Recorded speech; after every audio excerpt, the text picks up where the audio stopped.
Hello മച്ചമരെ ന്യൂസിലേക്ക് സ്വാഗതം. കളങ്കാവൽ ഗംഭീരമായിട്ടുള്ള കളക്ഷനുമായിട്ടാണ് കടന്നു പോകുന്നത്. ഇനി സിനിമ ഇറങ്ങാൻ 3 ദിനങ്ങൾ മാത്രം ബാക്കി നിൽക്കുകയാണ്. ആദ്യ ദിനത്തിൽ തന്നെ സിനിമയ്ക്ക് 1 കോടിയോളമാണ് കളക്ഷനായി വന്നിരിക്കുന്നത്. വേൾഡ് വൈഡ് ആയിട്ടുള്ള കളക്ഷനാണിത്. ഇനി നമുക്ക് അതിൻ്റെ ഡീറ്റെയിൽഡിലേക്ക് ഒന്ന് കടന്നു ചെല്ലാം. അതിന് മുന്നോടിയായി ചാനൽ ഒന്ന് സബ്സ്ക്രൈബ് ചെയ്യുന്ന കാര്യം പരിഗണിക്കണമെന്ന് അഭ്യർത്ഥിക്കുന്നു. കേരളത്തിൽ നിന്ന് സിനിമ ഇന്നലെ മാത്രമായിട്ട് നേടിയത് 78 ലക്ഷം രൂപയോളമാണ്.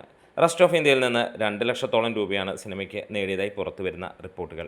ഓവർസീസിൽ നിന്ന് 25 ലക്ഷം രൂപ കടന്നു, അതായത് $27,885 നേടിയെന്നുള്ളതാണ് റിപ്പോർട്ടുകളിൽ സൂചിപ്പിക്കുന്നത്. അങ്ങനെ മൊത്തത്തിൽ വേൾഡ് വൈഡ് ആയിട്ട് 1,05,00,000 രൂപയോളമാണ് സിനിമയ്ക്ക് വന്നിരിക്കുന്നത്. ഇനിയും 3 ദിനങ്ങൾ കൂടെ ബാക്കി നിൽക്കുകയാണ്. ഇന്നലെ അഴിച്ചുവിട്ട ആ ഒരു ട്രെയിലർ സത്യം പറഞ്ഞു കഴിഞ്ഞാൽ ആളുകളെ എല്ലാവരെയും ഞെട്ടിച്ചിരിക്കുന്നു. ഏത് മമ്മൂട്ടി വിരോധികളെ പോലും ഈ സിനിമയ്ക്ക് കാണാൻ അല്ലെങ്കിൽ കാണണം എന്നുള്ളൊരു തോന്നലുണ്ടാക്കിയ ചിത്രമായി മാറുന്നു.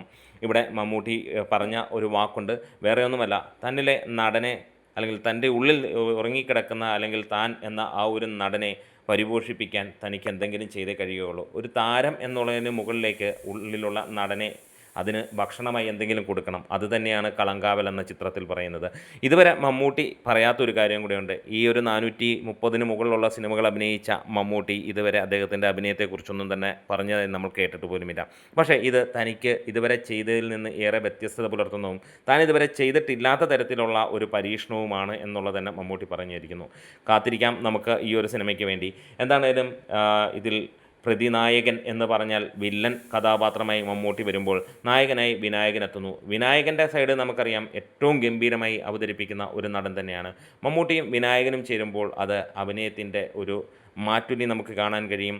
ഒരു തേച്ച് മിനുക്കിയ 2 പേരുടെ അഭിനയ മുഹൂർത്തങ്ങൾ നമുക്ക് കാണാൻ കഴിയും. വലിയ 2 നടന്മാരുടെ അതിഗംഭീര പ്രകടനങ്ങൾ നമുക്ക് കാണാൻ കഴിയുമെന്ന് തന്നെ പറയാം. ഭൂരിഭാഗവും സ്ത്രീ കഥാപാത്രങ്ങളാണ് എന്നുള്ളതും ഇതിന് പറയുന്ന ഒരു കാര്യമുണ്ട്. 21ഓളം നായികമാരാണ് ഈ സിനിമയിലുള്ളത്.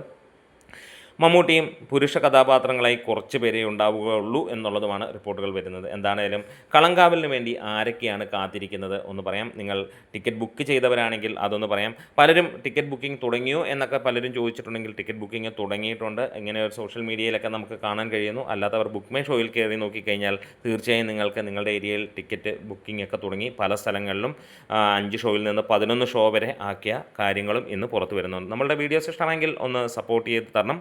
ഒപ്പം നിങ്ങളുടെ വിലയേറിയ കമൻസുകളും കാര്യങ്ങളുമൊക്കെ ഒന്ന് പറയണം. Thank you bros.